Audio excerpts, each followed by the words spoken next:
जय माता, जय श्री राम। आज के इस भारतीय जनता पार्टी के तेलंगाना यूनिट के सभी वरिष्ठ पदाधिकारी कार्यकर्ताओं के इस समावेश में मंच पर विराजमान भारतीय जनता पार्टी के बहुत ही संवेदनशील प्रदेश अध्यक्ष सम्मानीय जी किशन रेड्डी जी, पूर्व में अध्यक्ष रहे और वर्तमान में मेरे महामंत्री सम्मानीय बंडी संजय जी, हमारे राष्ट्रीय महामंत्री बीएल संतोष जी, राष्ट्रीय उपाध्यक्षा बहन डी के अरुणा जी, हमारे ओबीसी मोर्चा के अध्यक्ष, राष्ट्रीय अध्यक्ष और राज्यसभा में मेरे साथी डॉक्टर लक्ष्मण जी, आपके प्रभारी तरुण चुग जी, हमारे चुनाव के प्रभारी और वरिष्ठ नेता प्रकाश जावड़ेकर जी, हमारे सुनील बंसल जी, हमारे वरिष्ठ साथी एटला राजेंद्र जी, पी मुरलीधर राव जी, सुधाकर रेड्डी जी, यहाँ उपस्थित मंच पर सभी हमारे वरिष्ठ सांसदगण और हमारे यहाँ एकत्र आए तेलंगाना के सभी जिला से हमारे प्रदेश के कार्य समिति के सदस्यगण और प्रदेश के पदाधिकारीगण और हमारे सभी विधानसभा क्षेत्र के प्रभारी, सहप्रभारी और मीडिया के मेरे साथी, प्रिंट मीडिया और इलेक्ट्रॉनिक मीडिया के मेरे साथी, आज ये बड़ा समावेश कार्यकर्ताओं का, पदाधिकारियों का, चुनाव से पहले यहाँ पर आप दिन भर आज विचार विमर्श करके आगे का योजना बना करके पार्टी को किस तरीके से आगे ले जाना है, उस पर आप सब लोग चर्चा करने वाले हैं। मेरे साथी और प्रदेश अध्यक्ष जी किशन रेड्डी जी ने आपके सामने सारी बातें बड़े तफसील से, बड़े इत्मीनान से और बड़ी गहराई में उन्होंने सारी राजनीतिक बातें रखी हैं। आप सबको हिंदी समझ में आता है ना? इंग्लिश में तो नहीं बोलना। तो बहुत ही इत्मीनान से उन्होंने सारी बातें आपके सामने रखी हैं और आप भी चुनाव के पूर्व अपने आप को तैयार कर रहे हैं ताकि चुनाव के मैदान में भारतीय जनता पार्टी यशस्वी हो, भारतीय जनता पार्टी को जीत हासिल हो। और इसलिए आप मुद्दों से, नीतियों से और लोगों को अपने साथ जोड़ने की छोटी मोटी जो उसकी बारीकियां हैं उसको समझकर मैदान में लैस होकर के लड़ने की तैयारी कर रहे हैं। ऐसे समय में मुझे कुछ बातें आपके ध्यान में लाने की जरूरत महसूस होती है, क्योंकि जब हम चुनाव में जाते हैं तो हमको ध्यान में होना चाहिए कि हम सबसे अच्छे अस्त्र शस्त्र से लैस हैं। हमें ध्यान में होना चाहिए कि हम मुद्दों के आधार पर सबसे ताकतवर स्थान पर खड़े हैं। हमें ध्यान में होना चाहिए कि हम उस पॉलिटिकल पार्टी, उस राजनीतिक दल के नेता हैं और दल के कार्यकर्ता हैं जिसके बारे में कोई भी विषय हमें काट नहीं सकता, हम अकाट्य खड़े हैं। और इसीलिए उनको स्मरण कराना ये हमारी जिम्मेवारी बन जाती है। मित्रों, आप चुनाव में जाएंगे, आपको राष्ट्रीय मुद्दे, आपको प्रदेश के मुद्दे, आपको इलाके के मुद्दे, ये आपको प्रश्न के रूप में सामने देखने को मिलेगा। हमें अपने उत्तर के बारे में स्पष्ट होना चाहिए। और मैं कह सकता हूं कि आज भारतीय जनता पार्टी का एक एक कार्यकर्ता तेलंगाना के एक एक गांव में जाकर के हिम्मत के साथ कह सकता है कि देश के भी विकास का समाधान बीजेपी के पास है, प्रदेश को भी आगे ले जाने का समाधान बीजेपी के पास है, और इलाके का विकास का भी समाधान किसी और के पास नहीं, भारतीय जनता पार्टी के पास है। और जब हम आपसे ये बात कहते हैं तो हमारे ध्यान में आता है कि आज हर वर्ग का सशक्तिकरण करने का काम, the empowerment of every section of the society has been done by none other but by only NDA government led by Bharatiya Janata Party and led by Prime Minister Narendra Modi, that we have to understand. और उसके सफलता का आभास, सफलता की चीजें वो हमें यहां भी तेलंगाना की धरती पर भी मिला है। आपको किशन रेड्डी ने बहुत तफसील से बताया है, लेकिन मैं बताना चाहूंगा कि मोदी जी के नेतृत्व में अगर देश में, दुनिया में देश की धमक बनी है और दुनिया में देश की धाक बनी है और दुनिया में देश को लोगों ने माना है, सराहा है, एक ताकत माना है, तो उनके अथक प्रयास ने भारत के आम आदमी को भी ताकत देकर के भारत को मजबूत किया है। इसलिए हमारा फोकस क्या था, आपको बताना होगा। गांव, गरीब, वंचित, पीड़ित, शोषित, दलित, महिला, युवा, किसान, ये हमारी ताकत, इसको सशक्तिकरण करने का काम प्रधानमंत्री मोदी जी ने किया है। मैं पत्रकार बंधुओं से बोलूंगा, आप ध्यान में लें कि प्रधानमंत्री मोदी जी ने प्रधानमंत्री गरीब कल्याण अन्न योजना में 80 करोड़ की जनता को, 80 करोड़ जनता, approximately 70% of the population was given प्रधानमंत्री गरीब कल्याण योजना में 5 किलो राइस और 5 kilo wheat and 1 kilo pulse, and this has been continued।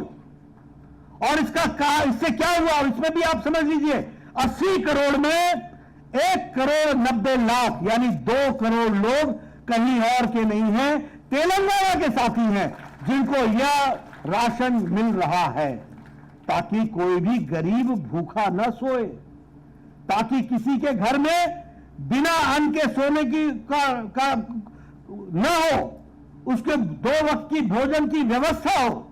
And the number is 2 crores here in Telangana and 80 crores in the country।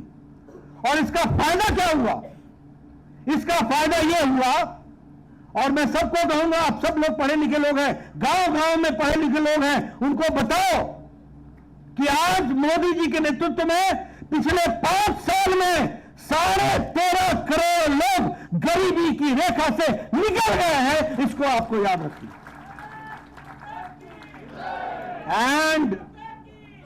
And it is not me who is saying, it is the International Monetary Fund, IMF says that 13.5 crore लोगों को गरीबी की रेखा से प्रधानमंत्री मोदी जी ने 5 साल में निकाल दिया। अब मैं पत्रकार बंधुओं से पूछना चाहूंगा, ये श्रीमती इंदिरा गांधी का 1971 से चला आ रहा गरीबी हटाओ, गरीबी हटाओ, गरीबी हटाओ, गरीबी हटाओ, आपने तो गरीबी हटा दिए, रखा ही नहीं। और यहां नरेंद्र मोदी ने 5 साल के अंदर 13.5 करोड़ लोगों को गरीब की रेखा से निकाल दिया। दूसरी बात मैं बताना चाहूंगा कि भारत में अति गरीबी, extreme poverty has been reduced by less than 1%। 1% से भी कम हो गया है अति गरीबी। और फिर मैं बोल रहा हूं, मैं नहीं बोल रहा, ये इंटरनेशनल मॉनिटरी फंड बोल रहा है, IMF बोल रहा है। ये है अंतर। और 2 करोड़ लोग हमारे तेलंगाना के हैं, चुनाव के ये मुद्दे हैं। केसीआर पे मैं बाद में आऊंगा, लेकिन मैं अभी कांग्रेस पार्टी से पूछना चाहता हूं, सालों तुमने राज किया, साल के साल तुमने राज किया, क्या तेलंगाना की तस्वीर तुमने बनाई थी? और बची कुची कसर थी वो केसीआर ने पूरी कर दी, छोड़ा ही कुछ नहीं। आप देखिए, अगर मैं बात करूं विकास की दृष्टि से, तो आप प्रधानमंत्री आवास योजना, 4 crore people have been given awas, 4 crore लोग। और मित्रों, यहां मैं राजनीतिक कार्यकर्ताओं को मैं बार बार सुनाता हूं, मैं फिर सुनाऊंगा, क्योंकि पूर्णमासी की इज्जत तब होती है जब अमावस्या ध्यान में हो, जब अंधेरा ध्यान में हो तो आपको लाइट की और सूरज की रोशनी का फर्क पता चलता है। When I was an MLA in 1993, there was a scheme called as Indira Awas Yojana, and my BDO, Block Development Officer, used to come to me, और वो मुझसे कहता था, नड्डा साहब आपको 2 पंचायत में एक इंदिरा आवास की योजना की स्कीम मिली है, बताओ किसको दें। मैं कहता था, इस धर्म संकट में क्यों डालते हो, क्यों ये पाप मेरे ऊपर करते हो, ये तुम ही रख लो, जिसको देना उसको दे देना, मेरे जिम्मे ये पाप मत चढ़ाओ। ये मैंने 1993 में देखा है, और आज मुझे खुशी होती है कि आज 4 करोड़ मकान मोदी जी ने प्रधानमंत्री आवास योजना में दे दिए, और आपके यहां 2.5 लाख मकान बन रहे हैं, और उसके लिए पैसा दिया है। लेकिन हमारे यहां केसीआर वो क्या था, डबल बेडरूम, अरे सिंगल ही मिल जाता, कहां गया वो डबल बेडरूम? मिला भाई? तो ये है हाथी के दांत दिखाने के और खाने के और वो मोदी जी का प्रधानमंत्री आवास योजना जो आपको आवास देता है, ये भी आपको समझना चाहिए। स्वच्छ भारत, महिलाएं यहां बैठी हैं, आपको शायद नहीं मालूम होगा, लेकिन मैं राजनीति में बचपन से इंटरेस्ट रखता रहा हूं।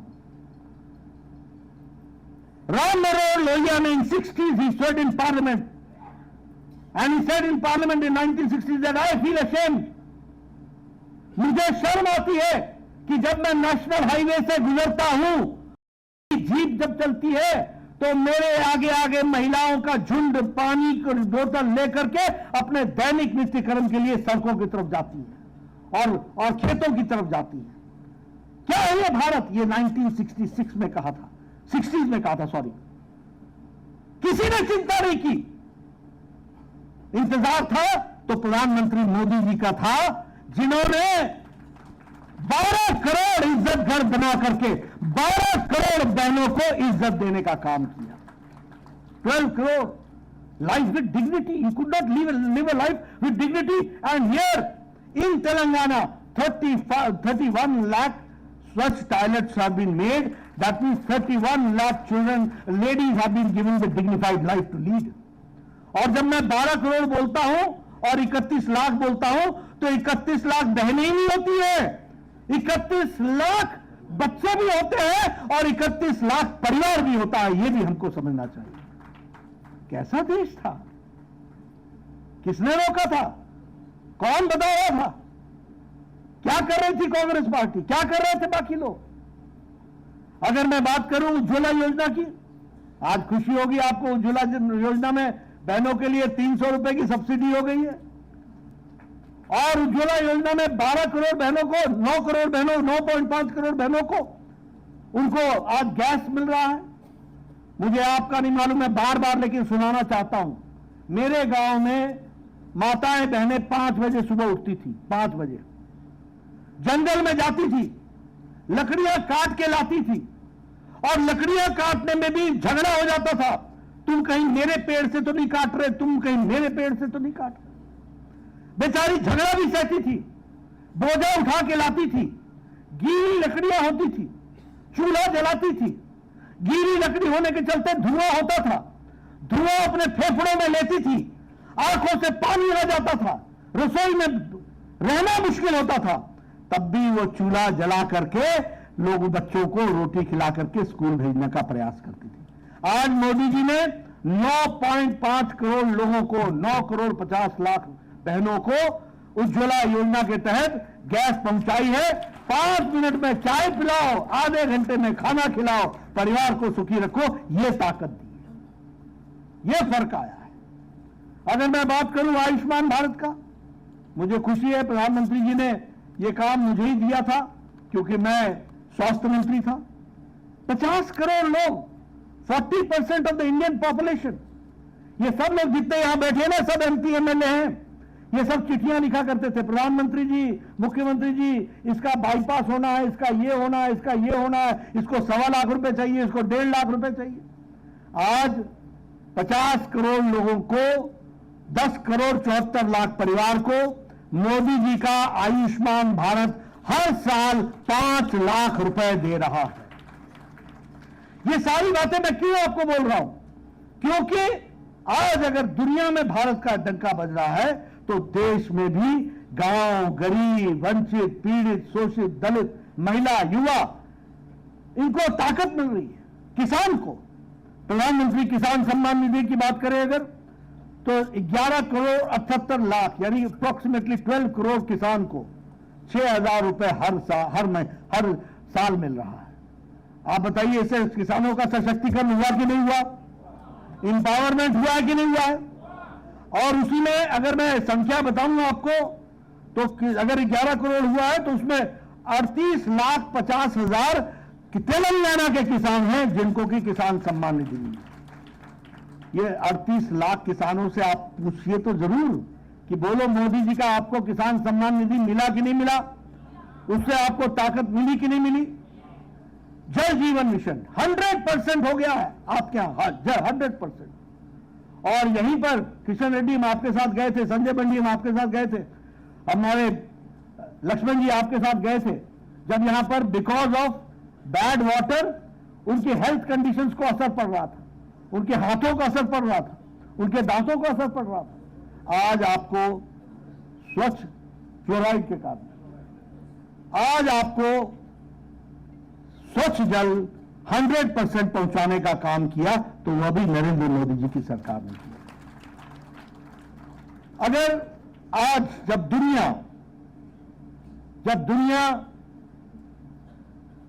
एक आर्थिक मंदी से गुजर रही है, जब दुनिया कोरोना के मार्च के चपेट से निकलने का प्रयास कर रही है, तो the bright spot is only India. This you should remember, the only bright spot, the stable economy is only India, the fastest growing economy is only India. ये कैसे हुआ? ये इसलिए हुआ कि कोरोना के बाद दुनिया के देशों में फ्री बीज दिए गए और मोदी जी ने इंफ्रास्ट्रक्चर पर और अपने गांव के लोगों को मजबूती करने के लिए ताकत देने का काम किया। इसके कारण now India is from 10th to the 5th largest economy. अब गांव के आदमी को अब बताएंगे कि नहीं बताएंगे? बताएंगे कि नहीं बताएंगे? और उनसे कहना पहले तेलंगाना जीतना है और साथ साथ दिल्ली जीतना है और फिर से दुनिया की तीसरी बड़ी इकोनॉमी बनानी है मोदी जी के नेतृत्व में। इस बात को हमको कहना है, इस बात के लिए हमको काम करना है। और इसीलिए मैं आपके सामने ये सारी बातें रख रहा हूं। आज मोबाइल में, आज स्टील में, आज टॉय इंडस्ट्री में, आज फार्मास्यूटिकल्स में, आज ऑटोमोबाइल इंडस्ट्री में भारत ने एक लंबी छलांग लगा करके आज मजबूती की ओर जा रहा है।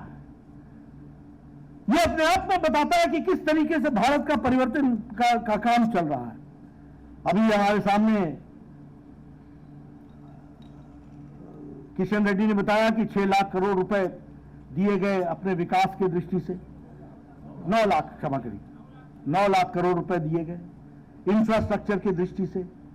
और आपको जानकर के खुशी होगी कि इस साल इसी काम को, इंफ्रास्ट्रक्चर को बढ़ाने के लिए सारे देश में 10 लाख करोड़ रुपए खर्च हुआ। हर तरीके से विकास, रोडवेज, हाईवेज, एयरवेज और जहां पानी है वहां वाटरवेज, हर पर काम चल रहा है। आप बताइए, आपको हाईवेज दिखते हैं कि नहीं दिखते हैं? तेलंगाना में दिखते हैं कि नहीं दिखते हैं?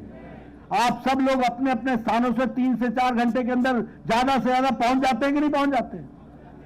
आपकी गाड़ी की स्पीड 90 से ऊपर होती है कि नहीं होती है? भाई जरा संभल के चलो। मैं तो आपको वही बोलूंगा जो आवश्यक होती है। 90 means that you are at ease, but at the same time there is a speed which you have to understand. लेकिन ये हाईवेज के कारण हुआ, रोडवेज के कारण हुआ। मेरे टूर प्रोग्राम में कल लिखा हुआ था 56 किलोमीटर्स और नीचे लिखा हुआ था 30 मिनट्स। मैंने कहा यार 56 किलोमीटर 30 मिनट्स, अब आप समझो इसका मतलब क्या है। पहले क्या लिखा होता था? 56 किलोमीटर। अब आपने मेरा जवाब दे दिया। So this is what you have to understand what is development. इसलिए रोडवेज, हाईवेज, रेलवेज, सिकंदराबाद का रेलवे स्टेशन को मोस्ट मॉडर्नाइज्ड रेलवे स्टेशन बनाया जा रहा है कि नहीं बनाया जा रहा है? आपकी डबल लेनिंग चल रही है कि नहीं चल रही है?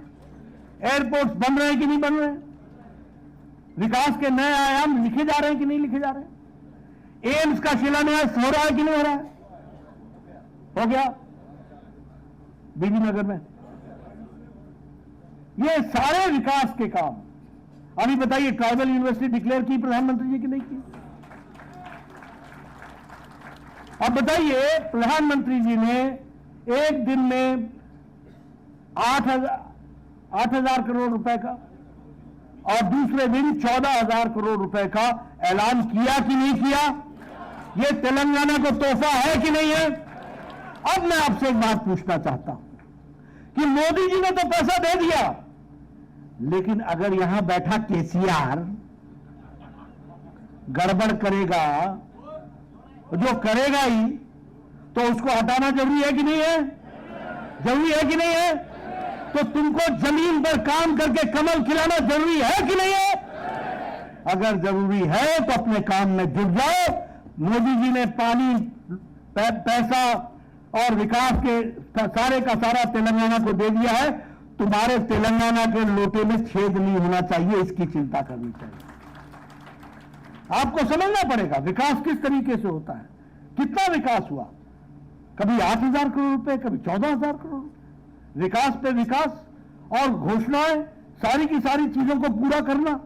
तो इस तरीके से आप बताइए, टर्मरिक बोर्ड की घोषणा हुई कि नहीं हुई? हुई कि नहीं हुई? अब ये जनता को बताना है कि नहीं बताना है? ये जनता को बताने का काम आपका है और उनको बताना है कि इससे तेलंगाना का विकास कैसे जुड़ा है। उसी तरीके से आप बताइए, नागपुर विजयवाड़ा इकोनॉमिक कॉरिडोर बन रहा है कि नहीं बन रहा है? आप बताइए, greenfield highway Warangal to Khammam और खम्मम टू विजयवाड़ा काम चल रहा है कि नहीं? ये विकास के नए काम है कि नहीं?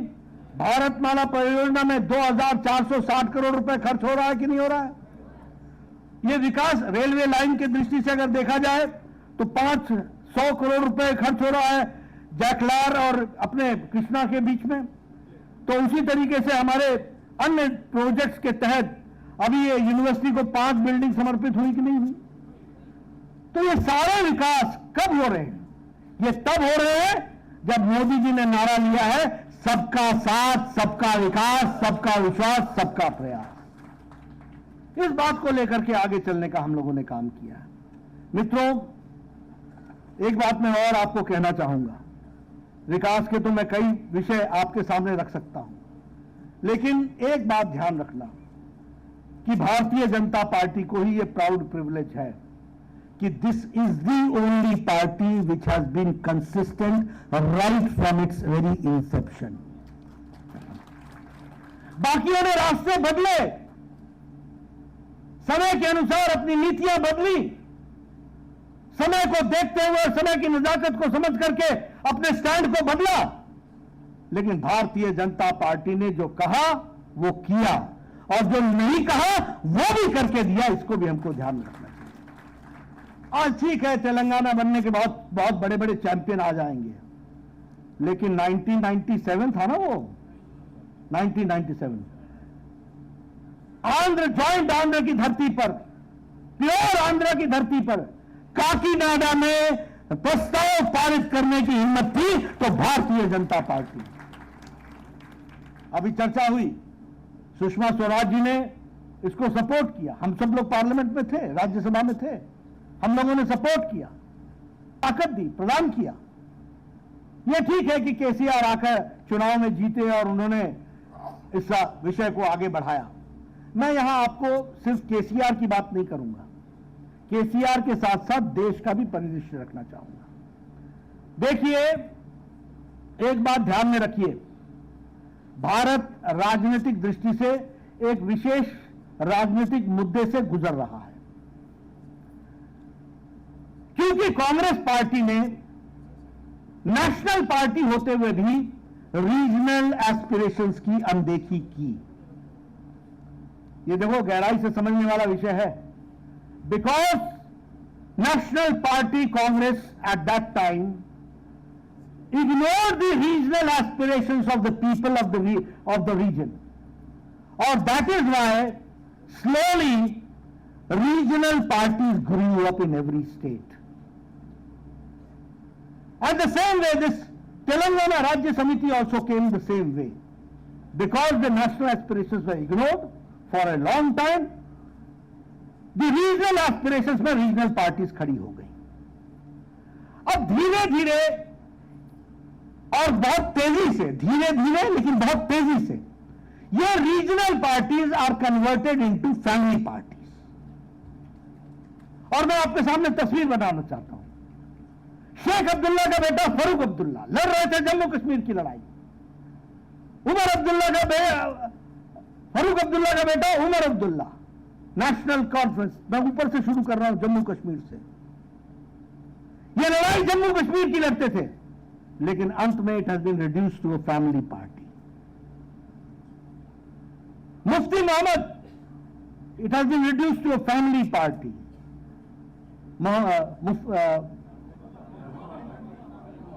महबूबा Mufti, the family party. Punjab, अकालियों की लड़ाई लड़ते लड़ते Prakash Singh Badal, Sukhbir Badal, reduced to a family party.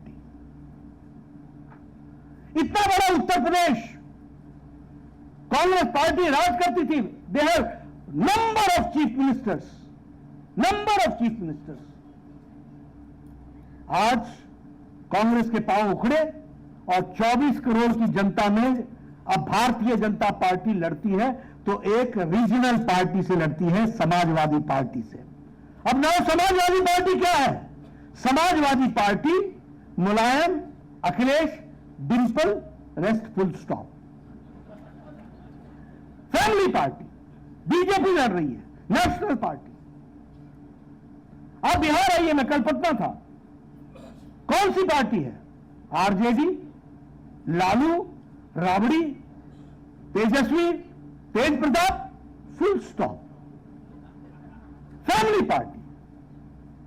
आप बंगाल आइए, टीएमसी, तृणमूल कांग्रेस, किसकी पार्टी है? पीसी भाईपो। पीसी मतलब बुआ, बुआ मतलब ममता, और उनका भतीजा मतलब भाईपो, वो अभिषेक Banerjee.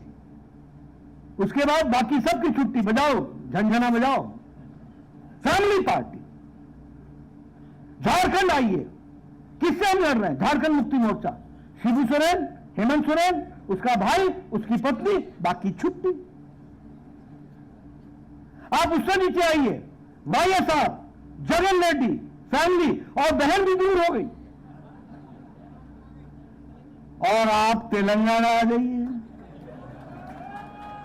KCR, KTR, all TR, भाई, भतीजा, दामाद, बेटी, बाकी सब। अब आप जानते हैं परिवार में कौन कौन है। लेकिन क्या ये देखो, ये टीआरएस लिखे या बीआरएस लिखे, ये भ्रष्टाचार रिश्वत समिति है। ये भ्रष्टाचार रिश्वत समिति है और ये परिवार की पार्टी है। आप जरा इससे थोड़ा और नीचे चले जाइए, करुणानिधि, स्टालिन, उदयनिधि। आप जरा थोड़ा पश्चिम की ओर चले जाइए, शरद पवार, सुप्रिया सुले, बाकी छुट्टी, शिवसेना, उद्धव और आदित्य, बाकी छुट्टी। और अब कांग्रेस पार्टी भी कोई नेशनल पार्टी नहीं रह गई है, सोनिया, राहुल, प्रियंका, बाकी। इसलिए मित्रों ये याद रखो, the only political party now which is fighting as a national party is Bharatiya Janata Party.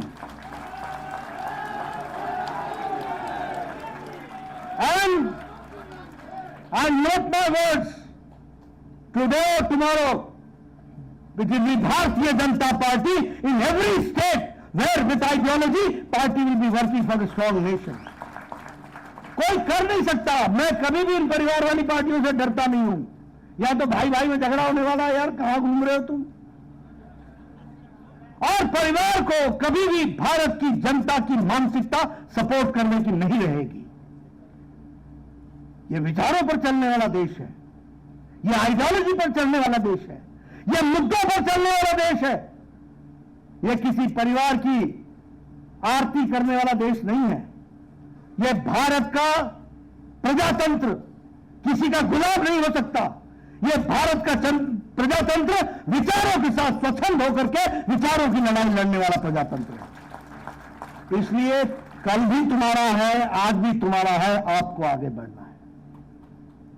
अब यहां के हम भ्रष्टाचार के बारे में क्या बोले, आकंठ डूबे हुए हैं। आकंठ किशन रेड्डी ने बहुत आपको बड़े तफसील से बता दिया है क्या क्या भ्रष्टाचार नहीं किया।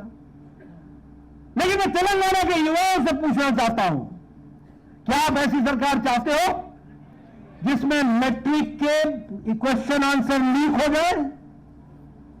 क्या आप चाहते हो ऐसी सरकार जो 12वीं के क्वेश्चन लीक हो जाए? और क्या आप ऐसी सरकार चाहते हो जो तेलंगाना के पब्लिक सर्विस कमीशन के क्वेश्चन लीक हो जाए और 30 लाख युवाओं को चूना लग जाए? ऐसी सरकार को लॉक स्टॉक एंड बैरल छुट्टी करने की आवश्यकता है। Lock stock and barrel. और मित्रों याद रखो, ये लड़ाई और कोई नहीं लड़ सकता, ये कोई और नहीं लड़ सकता, बाकी सब समझौता कर जाएंगे। आदरणीय प्रधानमंत्री मोदी जी आए थे, उन्होंने महबूब नगर के भाषण में बड़े स्पष्ट शब्दों में बताया है किस तरीके से केसीआर चाहते थे। लेकिन हम लोगों ने तय किया है भ्रष्टाचारियों के साथ समझौता नहीं होगा, लड़ाई लड़ी जाएगी और आगे बढ़ा जाएगा। इसलिए मित्रों आप कमर कस लो, तैयार हो जाओ, ये चुनाव तुम्हारा है। हर इलाके में भारतीय जनता पार्टी का कमल खिलना चाहिए। और मेरा संदेश है केसीआर को, ये जुल्म ढाने वाले जितने आए ये सब समाप्त हो गए। और क्या हुआ?